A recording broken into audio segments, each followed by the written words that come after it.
Assalamualaikum warahmatullahi wabarakatuh. Sugeng sonten para pemirsa, kabanggih malih kalian kula Kisah Ramadhani saking kelas 11D nomor absen 23. Ingkang badhe ngaturaken pawartos ingkang paling anyar lan saged dipunpitadosi kagem panjenengan sedaya. Aji persolatan putri rutin dipunadani ing dusun Sawitan kalih.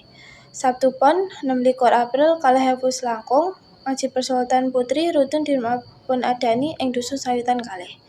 Kagiatan ngaji persolatan mirunggan kangge lare-lare putri ajeng dipunadani ing dusun Sawitan kalih RT kalih. Acara ingkang dipunwontenaken ing dinten Sabtu punika kadah ancas kangge nambahi ngilmu agami. Mliginipun babagan tata cara salat ingkang lares.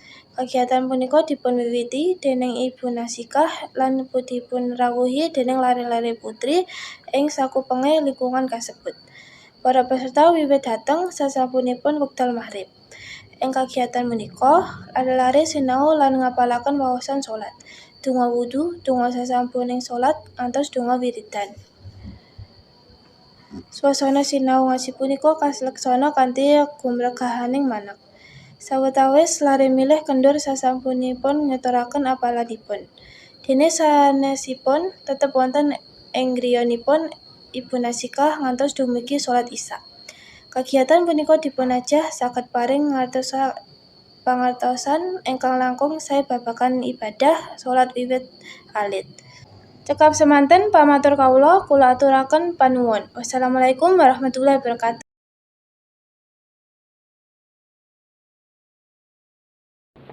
Assalamualaikum warahmatullahi wabarakatuh. Sugeng sonten para pemirsa. Kapangalih kalian Hana Zahra sakelas DSD. Nomor absen 29. Ingkang badhe ngaturaken pawartos ingkang paling anyar lan saged dipunpitadosi kagem panjenengan sedaya. Sabtu Pon 26 April 2000 langkung. Ngaji persolatan putri rutin dipunadani ing dusun Sawitan kalih. Kegiatan ngaji persolatan mirunggan kangge lare-lare putri ajeg dipunadani ing dusun Sawitan kalih RT kalih. Acara ingkang dipunwontenaken ing dinten Sabtu punika kedah ancas kangge nambahi ngilmu agami. Mliginipun babagan tata cara salat ingkang leres.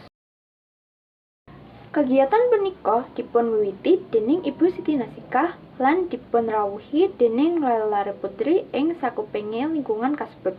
Para peserta wiwit dhateng sasampunipun wekdal maghrib. Ing kegiatan punika lare-lare sinau lan ngapelaken wawasan salat, donga wudu, donga sasampunipun salat, ngantos donga wiridan. Suasana sinau ngaji punika kalaksana kanthi gumragahing manah.